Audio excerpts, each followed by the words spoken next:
építették, a rómaiak is ezzel erősítették meg váraikat. Nagyjából az 500-as évek elején a nyugat-római birodalom hanyatlását követően feledésbe merül a technika, amit jóval később a 800-as években kezdenek ismét alkalmazni. Ekkortájt az angol várakat erősítik felvonóhidakkal a viking betörésekkel szemben.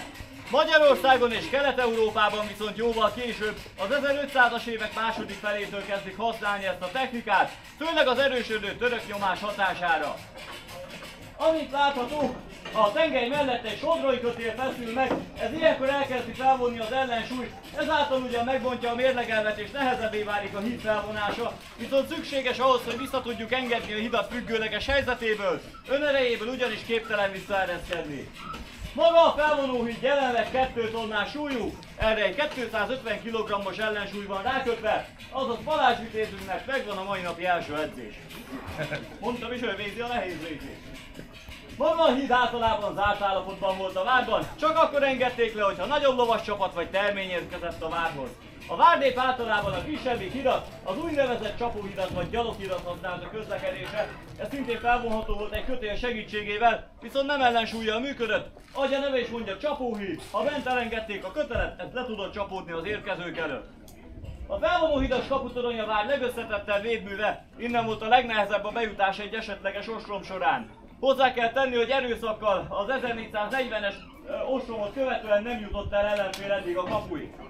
Eleve a támadóknak el kellett volna foglalni az alsó kaput, ami önmagában nehéz a meredek vároldal miatt. Végigmasírozni itt a falszorosban, miközben a védők már folyamatosan lőtték őket. Ha elértek idáig, akkor meg a várárokkal találták szembe magukat, ami 5 méter mély, az alján kihegyezett és megégetett fakarókkal. Ezt kellett volna feltölteniük, hogy elérjék magát a kaput, hát természetesen, aki ezzel próbálkozott, az elsődleges célpontjává vált a védőknek. Hogyha nagy nehezen mégis feltöltötték, akkor odaföntről a védők elkezdték őket dobálni sziklákkal, locsolni olajjal, zsírral és szurokkal, mindhárom jól éghető anyag, úgyhogy komoly sérüléseket tudtak okozni vele. Ha nagy nehezen faltörőkossal vagy ágyúval át is lyukasztották a hidat, akkor jött a meglepetés, a túloldalon van még egy 5 méter mély akna, amivel a hídfal süllyed le, ez megint csak útját állta az ellenfeleknek. Ekkor a darabontok, azaz kapuőrök már tüsténkedtek a roham megtörésén, erre pedig rendelkezésükre állt a 2 darab gyűrűs ágyú, ami odabent található. Ezek a gyűrűs ágyúk nagyon hatékony fegyverek voltak, de célzott lövések leadására alkalmatlanok. Nem is arra használták őket, általában megtöltötték mindenféle kőtörmelékekkel, üvegcserepekkel és szögekkel, ezt robbantották kartástűzként az ellenfélre. Egyetlen lövéssel 30 méteres körzeten belül olyan 50-60 embert tudtak leteríteni, ez adta a hatékonyságát.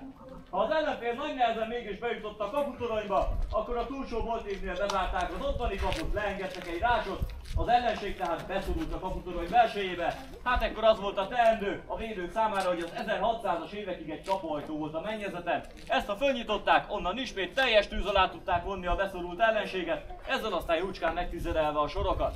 Nem volt tehát célszerű innenfelől megtámadni a várat, hiszen itt volt a legnagyobb az emberveszteség, ez volt a lehető legerősebb védműve. Tisztelt Hölgyek és Urak! A következő műsor 11 óra 30-kor a Solymász bemutató lesz a vár udvarán. Sok szeretettel várunk mindenkit, és kellemes kikapcsolódást kívánunk itt a Sümegi várban.